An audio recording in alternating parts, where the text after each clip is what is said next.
Hey, welcome everyone to the Virginia Bushcrafter.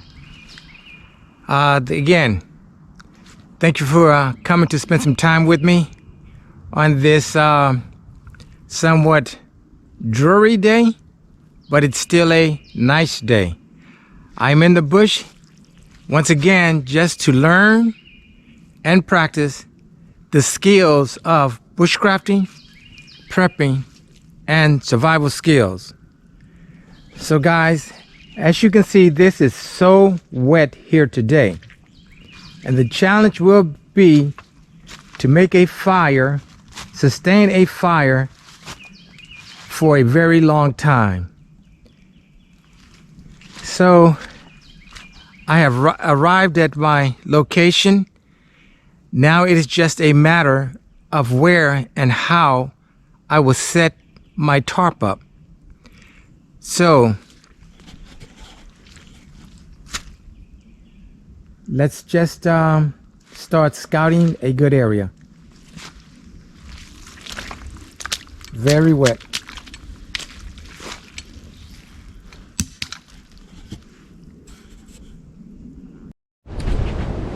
Hey guys, one of the advantages when you're practicing that you can take advantage that you can take of is when it is all wet and you want to make a fire. The wood that I have harvested for practice is all wet. All of this is wet. It is very wet. And to show you how wet it is, if you dig a fire pit, you can see there's water already.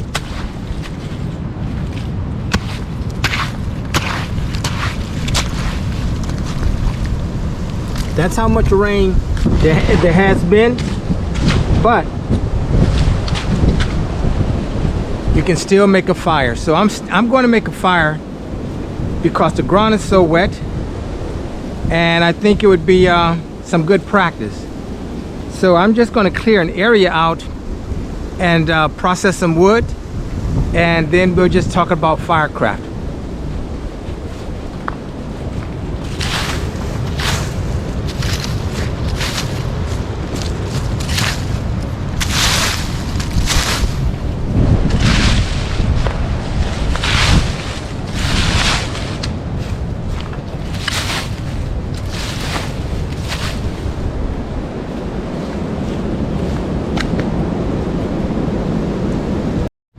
Hey guys, I'm going to show you how I'm going to split this wood. Again, this wood is so very wet, but if you're in a situation and all of your wood is wet, you really don't have a choice but to process it after you have harvested. So I'm going to just real quickly split a piece of wood to show you what I'm going to do with the remainder, and I'm splitting the wood only in order to get to the metal. All right, let me put you in focus.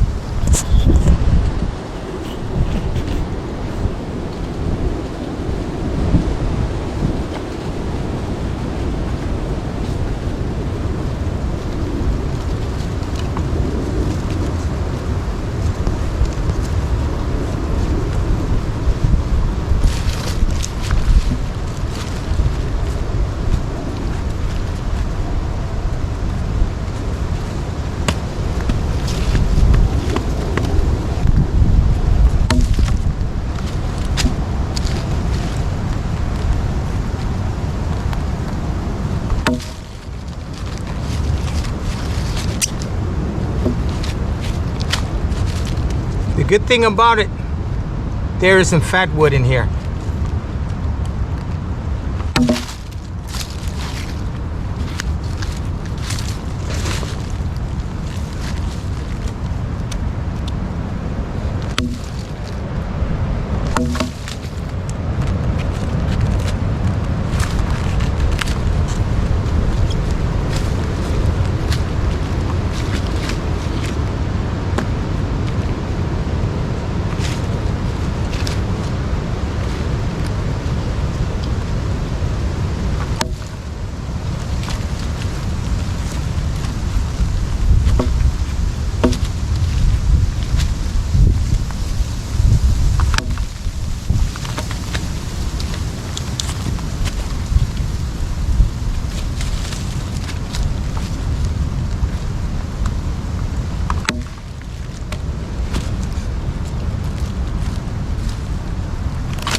Now this was a this was very difficult because of the knots.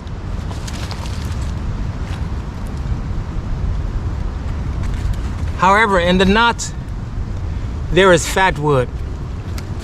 So I'm going to split up a few of these, and then I'm going to split up a few of these and make a fire. But here today I'm just going to talk about firecraft.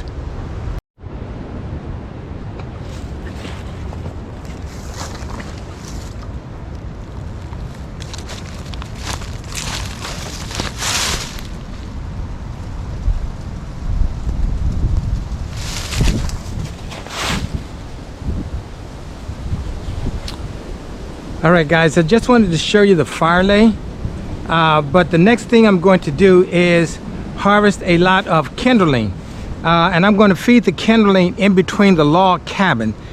This portion is known as a log cabin, and this is built off the ground because again the ground is just saturated.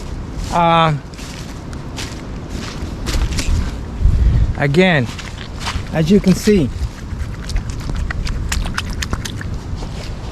the ground is saturated. So I wanted to take this challenge to really build a fire when this wood is just so wet. So now I'm going to harvest a good amount of kindling.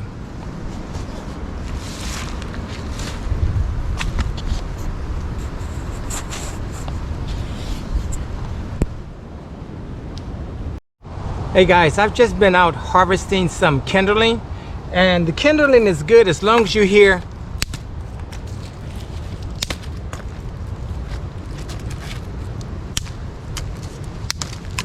that's good. So here's just the amount that I have harvested so far.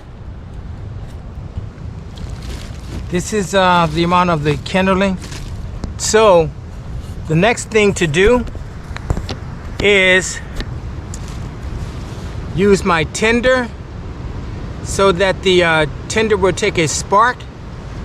The spark will ignite into flames to the kindling and on to the fuel.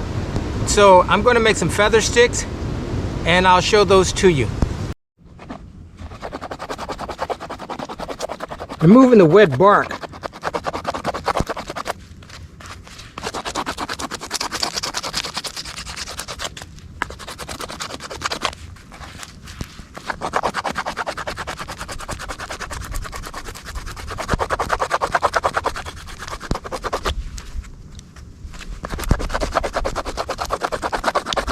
I'm using the spine of the knife, the back of the knife, to remove wet bark.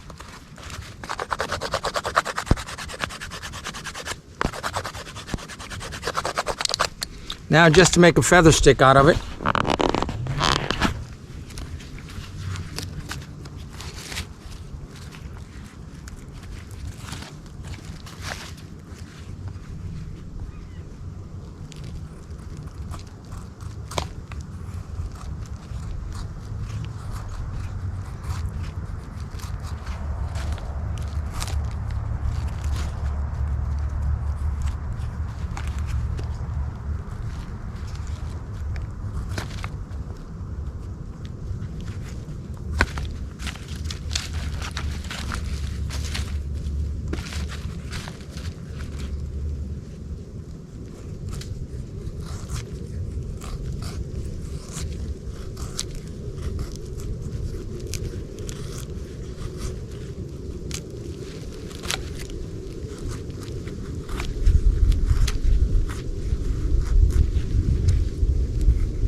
It's really challenging right now, but this is just a feather stick. But here are two others that I've completed.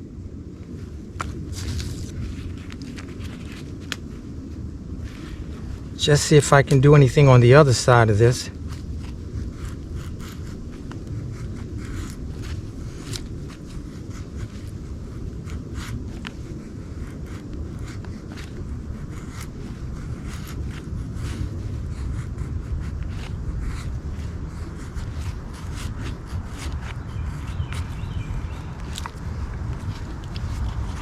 try the same thing on this one, see if I can add a few more feathers to this one.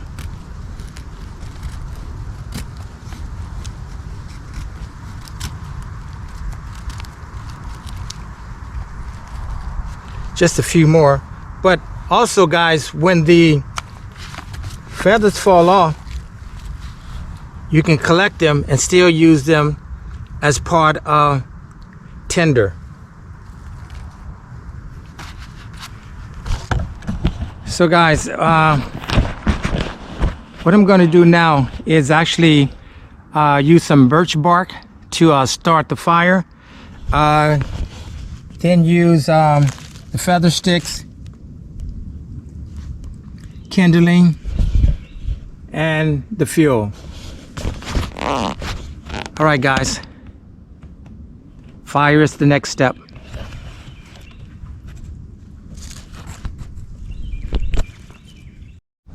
Hey guys, I'm gonna start this fire with paper birch as my tinder, but again, as you can see, this is just wetness.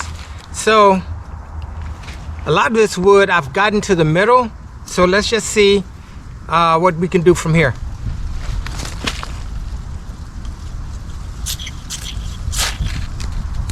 Okay, paper birch has caught.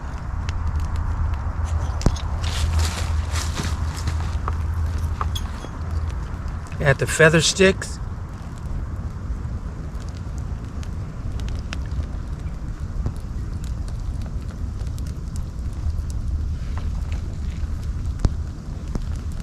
The other feather stick.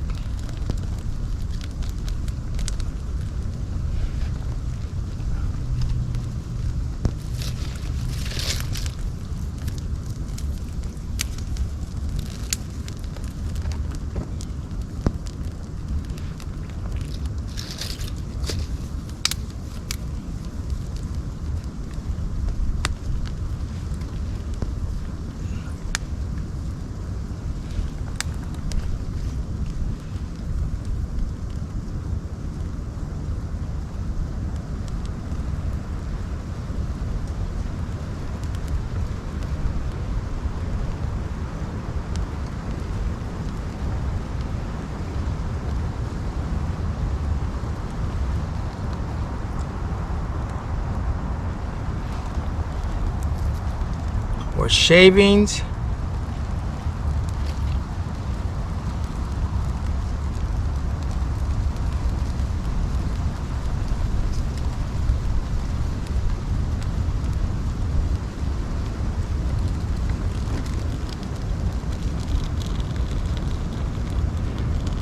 All right, guys, so this is basically to show you that no matter how wet wood is, you can always start a fire. But this is going to be somewhat of a challenge, so I'm going to keep feeding the birch bark on here.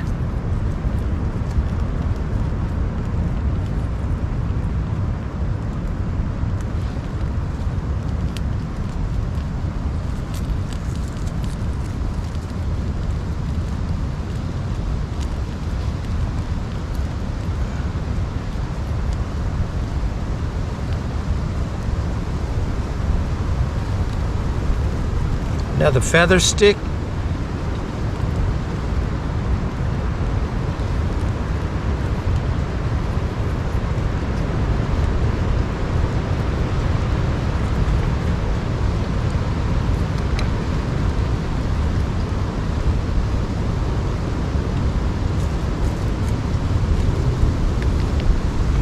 It will take some time to build this up because the wood, again, is very wet, but it is drying out, and this is one of the reasons at the bottom of this fire lay, all the logs are abut to each other.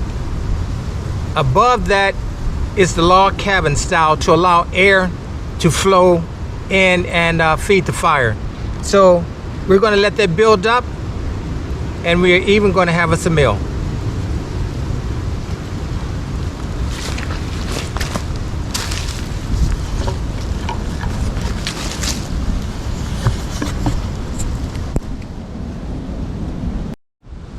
Well, this is the progress of the fire from the wet wood.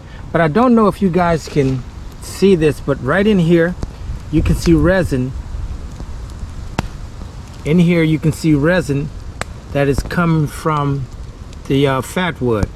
There's a fatwood knot right here. So, but guys, again, all of this wood was wet, as you can see, just from splitting the wood, getting to the middle, you can get a fire regardless of the conditions.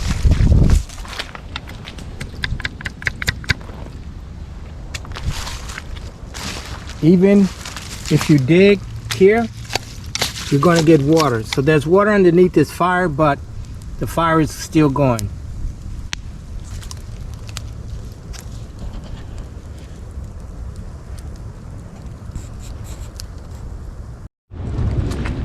All right, guys, it is lunchtime, and we are starting off with the ramen noodles, and of course, minus this, not for my taste. And then we're going to dress it up with, that's right, Sweet Earth Mindful Chicks.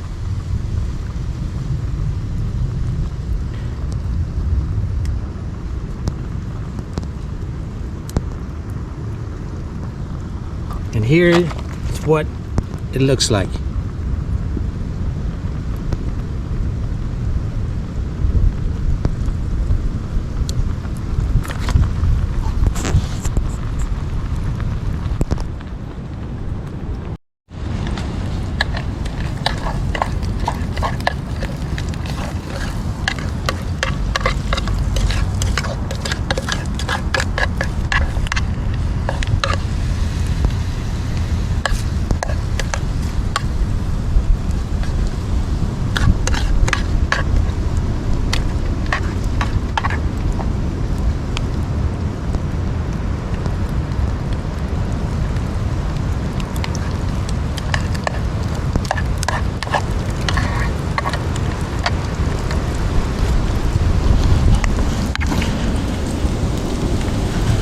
This is the second half of the meal.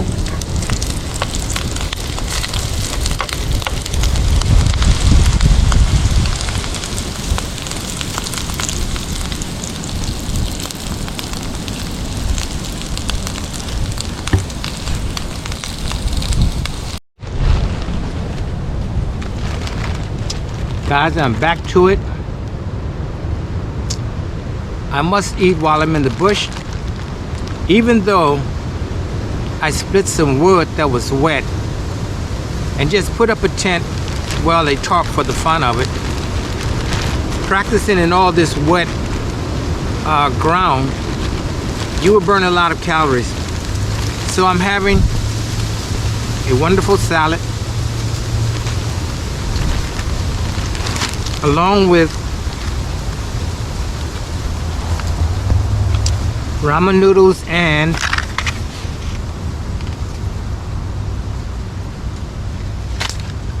it is very tasty.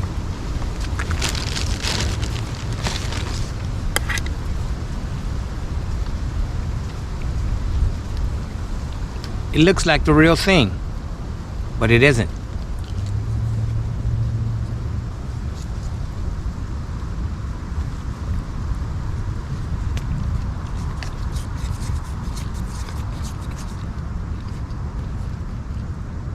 Of course, with the ramen noodles.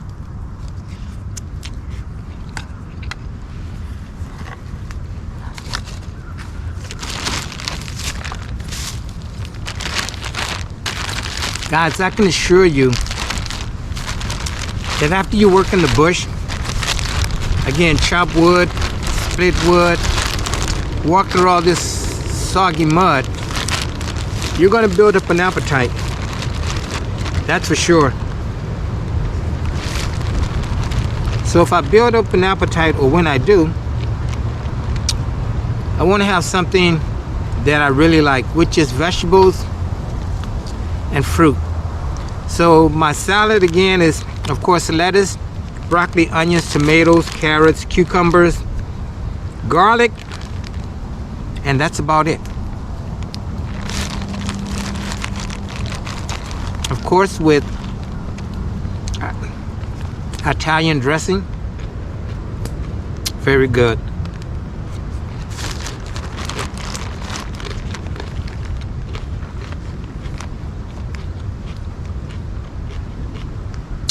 But my fire is still going. It's working just as I thought it would.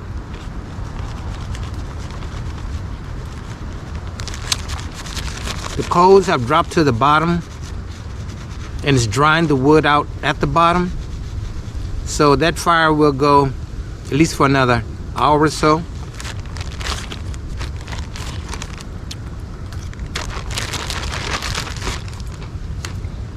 So guys, I'm going to finish this fantastic meal.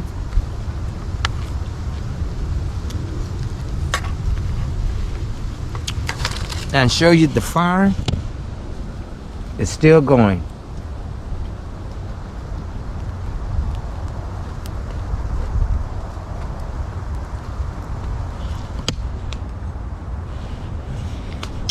All right, I'll see you after my lunch. That is the practice tarp, somewhat of an TP style, but I'll show it to you after my lunch. As you can see, all the water, the mud, and this is the reason for practicing in adverse conditions.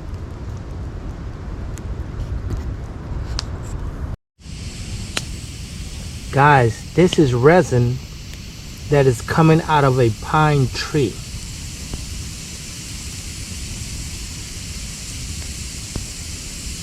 So guys, again, this is just to show you that you can actually make a fire on the wet ground.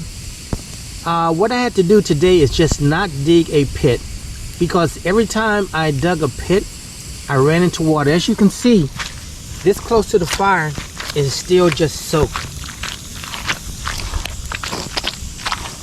So, but I just wanted to show you that the fire is still going and resin is coming out of this pine wood tree.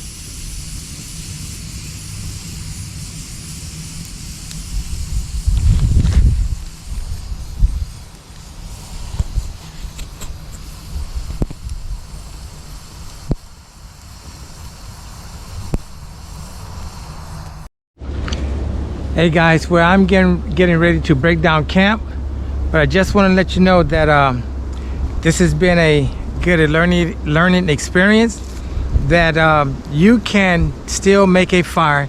It does not matter if the ground is wet or if the wood is wet. You can still make a fire. As you can see, the fire is still going slightly, but again, this is what it's burning on top of. As you can see, there is nothing but water.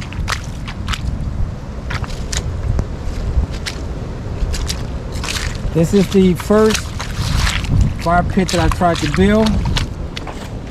This is the second.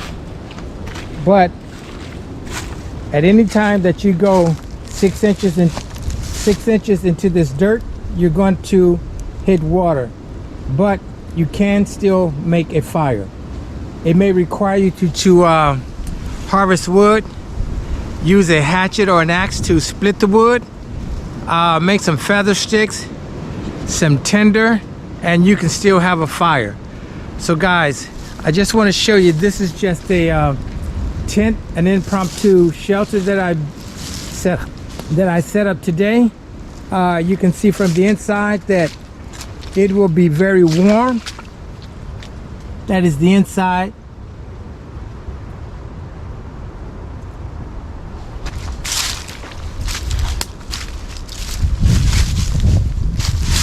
And this is a look of the shelter from a side view.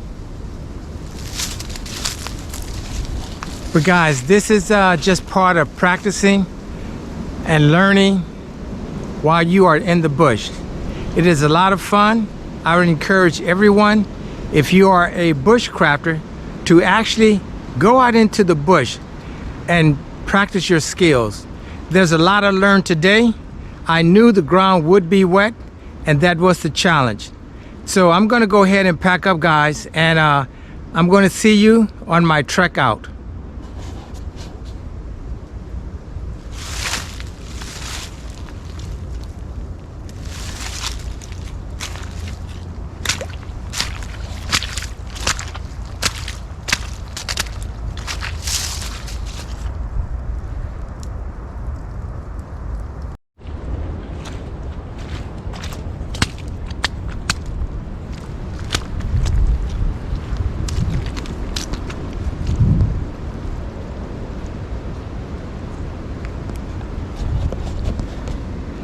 All right, guys, this is the Virginia Bushcrafter signing off. Hey, again, just want to let you know that the best practice is to come out into the bush. It does not matter how wet the ground is or how wet the wood is. You can still make a sustainable fire in the bush. Of course, you will have to split logs, gather kindling, make feather sticks, and use a ferrocim rod or flint and steel, bow drill, hand drill, or however. Mother Nature will provide you with everything that you need. So again, fire is very important. Shelter, water, food, and fire. You will need those skills to thrive and survive in the bush. With that said, guys, like father and son, mother and daughter, human and nature, we are all akin in some form or fashion. Get out in the bush and have some fun. Stay safe, everyone, and I will see you on the next video.